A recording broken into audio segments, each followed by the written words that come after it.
하나님께서는 시대마다 하나님의 거룩하신 일을 전개하시는데 항상 일도 있지만은 그 일을 이루어 가시기 위해서 쓰시는 귀한 인물들, 그릇들이 있어요. 그렇죠? 자, 오늘 이 말씀을 통해서 하나님께 마침내 영광 돌리는 하나님의 귀한 그릇들은 어떤 특징들이 있는지 살펴보는 그런 시간 되기 바라요. 우리가 한 해를 저물어 가게 하면서 우리가 하나님 앞에서 거룩하고 신실하게 살고자 애썼던 시간들, 그때마다 우리가 좀 이렇게 도전받기도 하고 이거 어렵다, 이렇게 살기가 쉽지 않네 라는 경험도 하셨겠죠. 아무튼 이 시간은 한 해를 잘 살아내신 여러분이 좀 더 하나님 앞에 더 복되게 살아가는 시간을 위해서 생각하는 시간 되기 바랍니다. 먼저 옆에 계신 분들에게 축복하며 인사하겠어요. 한 해 동안 수고하셨어요. 네, 많이 쓰셨어요. 하나님의 일꾼으로 사는 게 쉽지 않은데 여러분 이렇게 잘 해내셨어요. 감사합니다. 창세 이래 지금까지 하나님은 언제나 하나님의 일을 위해서 사람을 세우시고 그 사람을 통해서 일해 오셨어요. 아브라함을 부르시고 노아를 부르시고 모세를 부르시고 또 다윗을 택해 세우시기도 하고 한나와 에스더 같은 기도하는 여인들을 세우셔서 일하셨어요. 그렇죠? 그렇게 생각해 보면 오늘 이 시대는 누구를 부르셨겠어요? 나와 너, 그러니까 따라서 우리를 부르셨습니다. 네.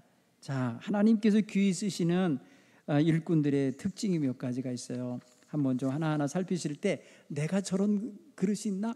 한번 좀 살펴보시기 바랍니다. PPT 준비됐으면 좀 주실래요? 첫째는 하나님이 쓰시는 귀한 인물들은 어떤 사람들일까? 네. 방송실 안 계세요? 네. 자, 민수기 12장 3절 같은 말씀을 읽어보면 알겠어요. 자, 함께 볼까요? 시작.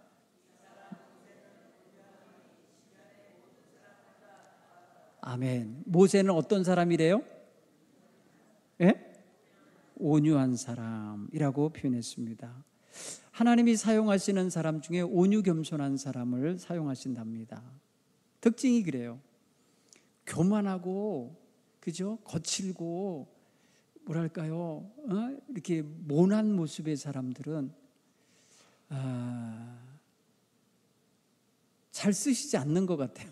잘 쓰지. 물론 모난 돌도 정 맞아 갖고 고쳐지면 쓰임 받을 수 있어요. 그렇죠? 우리 인생들도 말이에요. 나쁜 일이 나쁜 거라니까 좀 이렇게 더러운 일을 처리할 때 쓰는 도구가 있고, 그렇죠? 귀한 것을 위해서 쓰는 도구가 있죠. 그렇죠? 그래서 오늘 집안 안 살림의 도구가 있고 바깥 살림의 도구가 있어요. 그것처럼 쓰임에 따라서 우리는 놓여 있는 자리에서 하나님, 쓰시는 하나님의 손에 딱 합당해야 되는데 하나님의 종들 여러 가지 활동했거든요. 그 가운데 모세 같은 사람은 정말 하나님의 말씀에 따라서 정말 그 거칠고 모난 이 노예 출신의 노예 생활에 노예 근성이 배어 있는 이런 사람들을 이끌고 40년간을 참아내면서 가야만 했던 사람이에요.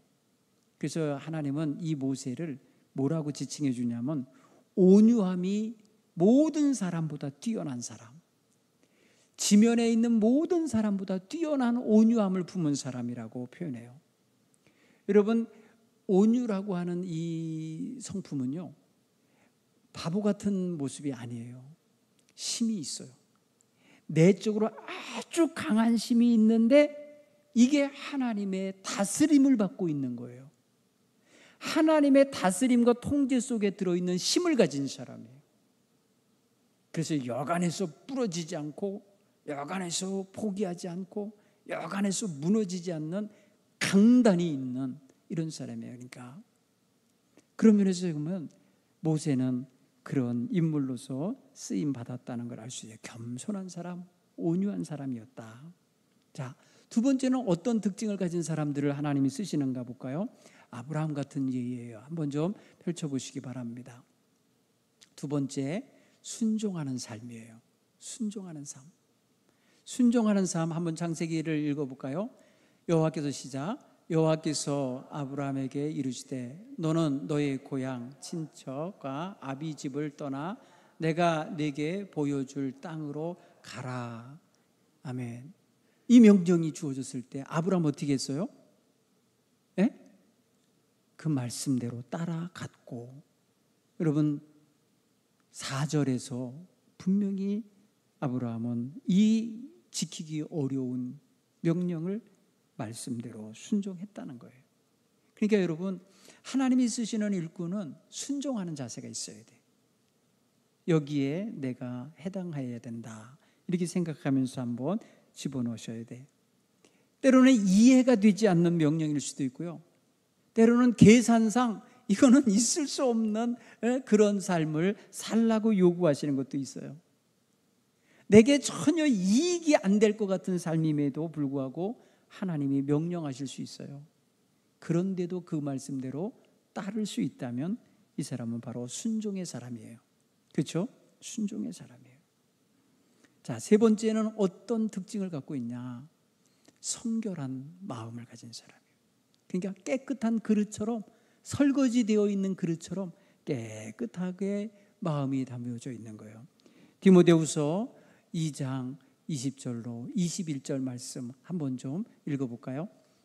다 함께 읽겠습니다. 큰 집에는 금그릇과 은그릇뿐 아니라 나무그릇과 질그릇도 있어 귀하게 쓰는 것도 있고 천하게 쓰는 것도 있나니, 그러므로 누구든지 이런 것에서 자기를 깨끗하게 하면 귀히 쓰는 그릇이 되어 거룩하고 주인의 쓰심에 합당하며 모든 선한 일에 준비함이 되리라. 보세요. 그렇죠? 자기를 깨끗하게 하는 사람, 자기 마음이 깨끗한 사람, 그리고 거룩함을 덧입혀진 사람을 하나님은 들어서 귀한 그릇으로 쓰신다는 거예요. 하나님의 일꾼들은 그래서 재능보다는 깨끗함이 더 귀한 성품인 거예요. 더 좋은 거예요. 그렇죠? 우리가 어떤 재능이 많은데 더러워 보세요. 차라리 재능이 없을지라도 깨끗해져. 여러분, 금그릇이라도 더러우면 어떻게 해요? 쓰기가 어렵죠. 그런데 나무 그릇, 흙을 구워서 만든 그릇이라도 깨끗하면 요새 아주 귀한 데코레이션도 하고 거기에 쓰임을 받아요. 그렇게 생각하면은 재질이 좋은 거, 재능이 많은 거, 뭐 이렇게 뽐낼 만한 어떤 그 자랑거리가 많은 삶보다도 그 삶이 정결하고 깨끗하고 거룩하면 하나님은 들어 쓰신다는 거예요. 그래서 성결을 사모하고 죄를 용납하지 아니하며 자기를 절제하고 자기를 거룩한 길로 안내하는 성화의 길을 걸어가는 이런 성도들이 바로 하나님께 쓰임 받는 거예요. 여기 지식을 많이 동원되는 것도 아니고 세상의 경험이나 세상의 어떤 관록이나 신분 높낮이로 평가될 필요도 없어요. 오늘 교회를 섬긴 지금까지의 많은 사람들은 대부분 다 순결하고 거룩한 걸 추구했던 사람들, 그런 분들이 하나님께 들어 쓰임 받았습니다. 이런 마음도 우리에게 있어야 되겠다. 자, 네 번째는 어떤 특징이 있느냐? 한번 좀 볼까요? 기도로 하나님과 교제하는 사람이에요. 여러분 다니엘 잘 아시죠? 다니엘에 대한 이야기를 한번 읽어보겠어요. 보십시다. 16장 10절이에요. 함께 읽을까요? 다니엘이 이 조서에 왕위의 도장이 찍힌 것을 알고도 자기 집에 돌아가서 윗방에 올라가 예루살렘으로 향한 창문을 열고 전에 하던 대로 하루 3번씩 무릎을 꿇고 기도하며 그의 하나님께 감사하였더라. 아멘. 하루에 전에 하던 대로 하루에 3번씩. 전에 하던 대로란 표현을 보면 오늘을 기점으로 보면 어제도 한 거고 그제도 한 거고 전에 해왔다는 거예요. 그 생활인 거예요. 그렇죠? 그러면 오늘도 하니까 내일도 하겠죠. 이런 기도 생활이 유지된 사람이었다는 거예요. 오늘 하나님께 쓰임받는 일꾼들은 하나님의 뜻을 찾고 하나님의 뜻을 구하고 하나님께 묻고 다가가는 이런 기도의 자세가 있어야 되는 거예요. 하루에 3번씩은 아닐지라도 우리는 매일 기도하며 하나님과 교제하는 시간을 가질 수 있기를 바랍니다. 엘리야 같은 사람도 늘 하나님께 기도하면서 하나님의 뜻을 행하려고 힘썼던 사람이에요. 우리 성경에 보면은 많은 사람들이 기도했던 사람들이 있죠. 한나 같은 사람도 자기의 원통함과 자기의 서러움과 자기 인생의 괴로움과 슬픔을 기도로 풀어낸 여인이잖아요. 그렇죠? 에스더 같은 여인도 정말 자기 민족이 말살당할 위기에 놓였을 때 내가 죽으면 죽으리다 하며 금식하며 기도하며 하나님의 은총을 구한 여인이었어요. 하나님의 일은 기도의 사람들을 통해서 이루어지고 있습니다. 우리 교회에 기도 많이 하시는 성도님들 있다고 소문이 자자해요. 정말 기도 생활에 힘을 쓰는 성도들이 많이 있기를 바랍니다. 깨어서 열심으로 기도하고 깨어서 늘 하나님께 기도하는 태도와 자세가 있는 성도들은 아름다워요. 예뻐요. 그런 사람들은 훌륭해요. 비록 배운 건 없고 가진 건 없고 드러낼 만한 자랑거리는 없을지라도 괜찮아요. 기도의 삶으로 우리가 하나님의 뜻을 묻고 찾고 듣고 그대로 행하면 좋겠어요. 그럴 때에 성령님이 함께 하셔서 지혜도 주시고 문제 해결의 방법도 알게 하시고 그리고 이끌어갈 수 있는 능력도 주십니다. 기도할 때 얻는 거예요. 그렇죠? 오늘 우리 성도님들 하나님이 쓰시는 그릇이란 그 귀한 일꾼들은 이런 자세와 이러한 능력을 발휘하며 살고 있다는 걸 늘 깨닫게 되기 바라요. 또 5번째 어떤 특징이 있냐면요, 한번 좀 따라서 해볼까요? 작은 일에도 충성한다.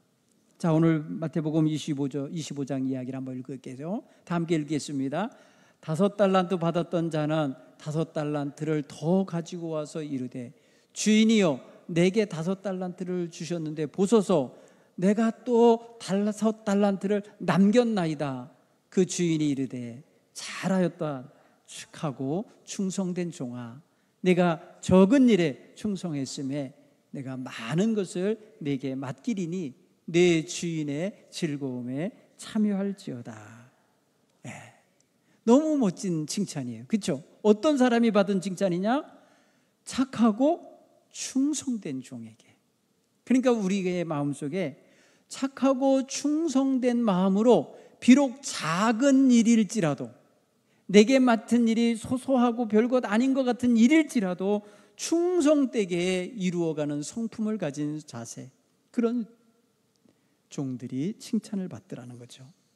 우리가 그런 면을 생각해 보면 우리 성도님들의 삶 속에도 이런 모습이 있잖아요. 그렇죠?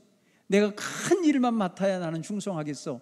작은 일은 나 같은 사람한테 시키지 마세요. 이러면서 교만을 떨지 않아요. 작은 거 하나라도 내게 맡겨진 일에 최선을 다하려고 하는 이런 자세는 너무나 소중한 자세입니다. 누가 보든지 안 보든지 주인이 곁에 있든지 없든지, 그렇죠? 내가 그것을 맡은 이상 그것에 대하여 충성스러운 모습으로 헌신해내는 이런 자세야말로 너무 멋진 하나님이 쓰시는 일꾼들의 특징이다.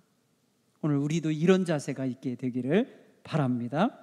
다윗은 들판에서 양 한 마리를 잃어버리지 않기 위해서 힘을 써서 양떼를 지켰다고 그래요. 사무엘상 17장에 보면은 곰이나 사자가 와서 양의 새끼를 물어가면 끝까지 쫓아가서 어떻게 했다네요? 되찾아왔다는 거예요. 양을 되찾아왔고 그 해하려는 사자와 곰과 맞서 싸웠다는 거예요. 여러분, 비록 양 한 마리 지키는 게 별거 아닌 것 같잖아요. 그런데 다윗은 목숨을 바쳐가면서 했던 거예요. 어린 소년이 곰과 사자를 맞서서 싸운다면 이게 목숨 건 거죠. 그렇죠? 그렇게 작은 일에 충성하면서 헌신하는 자세를 가지니까 하나님은 그런 들판에 뛰어다니는 목동 다윗을 보시고 저 정도면 내 백성을 맡겨도 되겠다. 저런 자세가 있다면 내 백성의 목자로 삼아도 되겠다 싶으니까 사무엘을 보내서 그 다윗에게 기름을 붓게 하신 거 아니겠어요? 하나님 보시는 눈이 그런 거잖아요. 오늘 우리는 정말 작은 일에 충성하며 헌신할 때도 하나님이 보신다는 걸 깨닫기 바랍니다.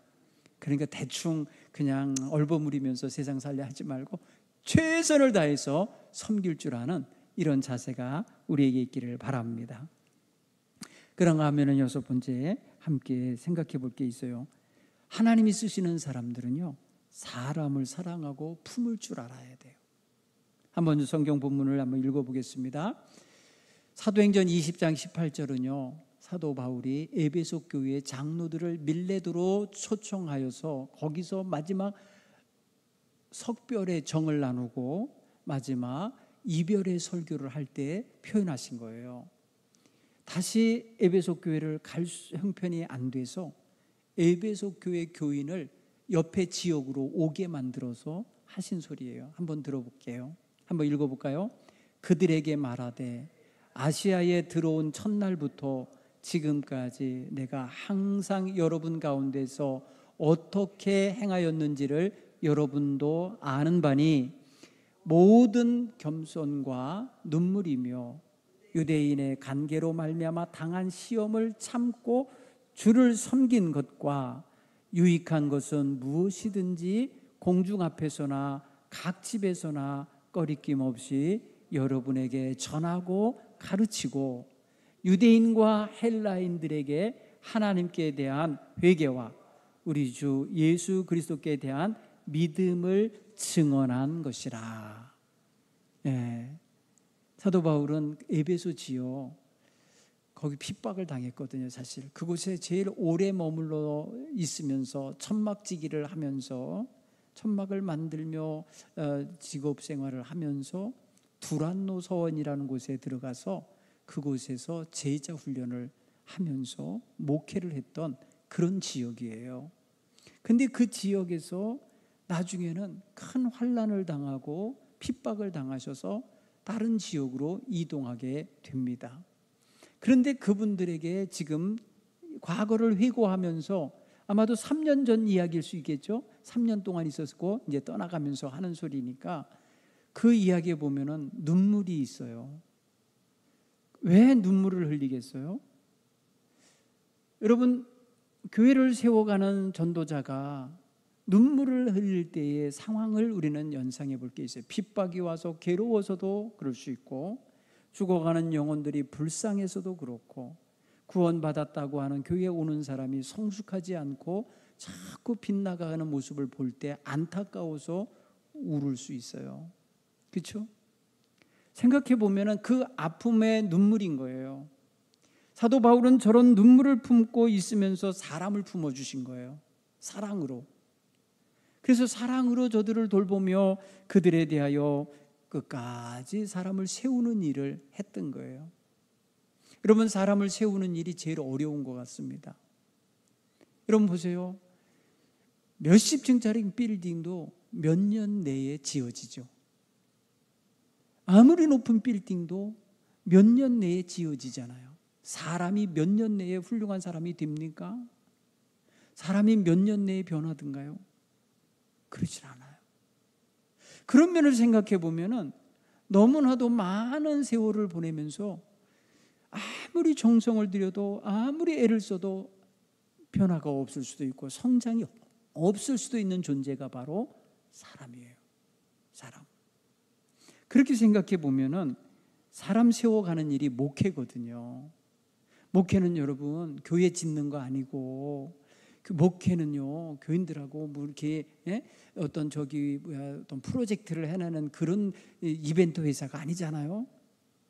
교회는 성도들을 그리스도의 일꾼으로 길러내는 그리스도의 귀한 전도자들로 그리스도의 성품을 따르는 백성으로 세워내는 게 교회예요.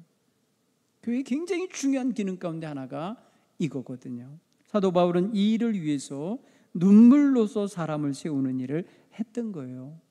양떼를 위해서 눈물로 기도하는 목회자가 있으면 그 교회는 정말 따뜻할 거라 생각됩니다.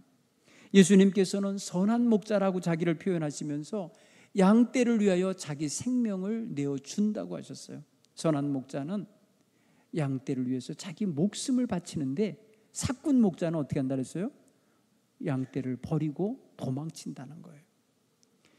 늑대가 오거나 이리가 오면 맞서 싸울 생각을 않고 버리고 도망친다는 거예요.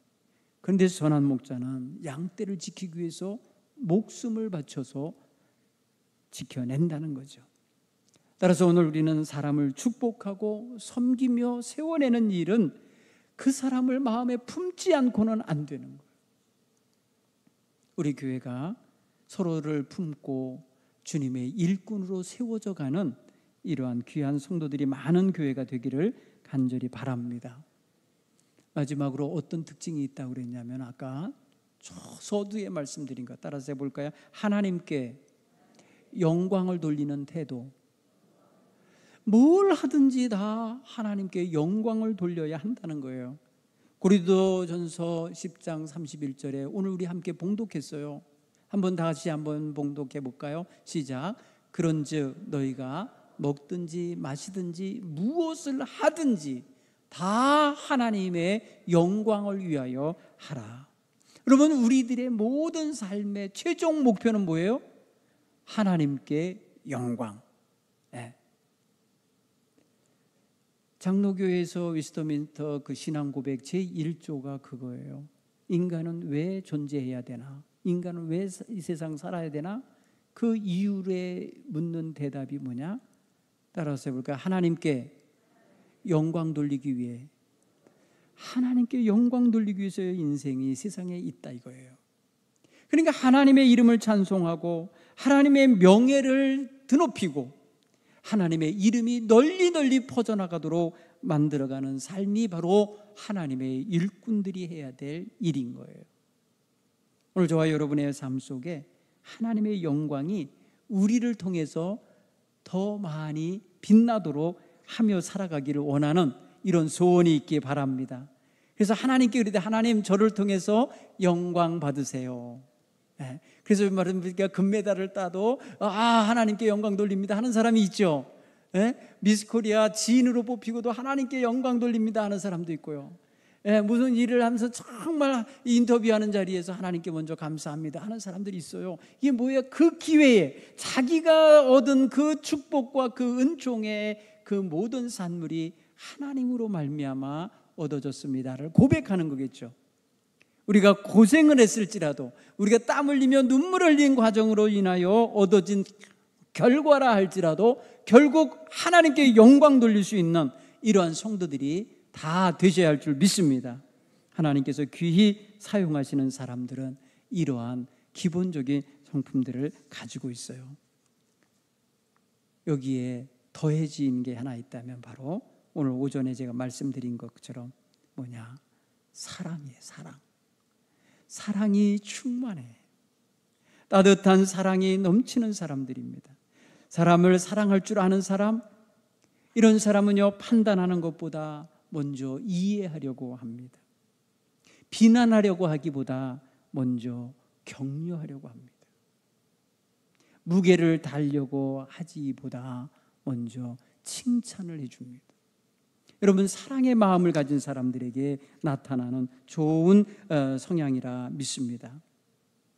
따라서 하나님 앞에서 우리는 능력 있는 사람으로 인정받기보다 사랑의 사람으로 인정받게 되기를 원하시기 바랍니다. 나는 사랑의 사람이라는 말을 듣는 게 좋아. 그렇게 여러분 마음속에 마음의 자리를 마련하시기 바랍니다. 왜냐하면 하나님이 곧 뭐라 그랬어요? 사랑이시라 그랬어요. 하나님이 곧 사랑이라 그랬어요. 하나님이 사랑이시기 때문에 내가 사랑의 사람이다 라고, 사랑의 사람이 되기 원한다 라는 말은, 다른 말로 말하면 나 하나님과 같이 살고 싶어, 늘 하나님이 동행하고 하나님이 내 안에 계시는 그런 삶을 살고 싶다는 그런 의미로 들리잖아요. 사도 바울은 사랑이 없으면 아무것도 아니라고, 무익하고 유익한 것이 없는 존재로 사람에게 말해요. 오늘 우리는 그런 면에 있어서 사랑의 사람이 되셔서 하나님을 영화롭게 하고 또 하나님이 맡기신 사명을 잘 감당하는 이러한 성도들이 다 되시기를 간절히 축원합니다.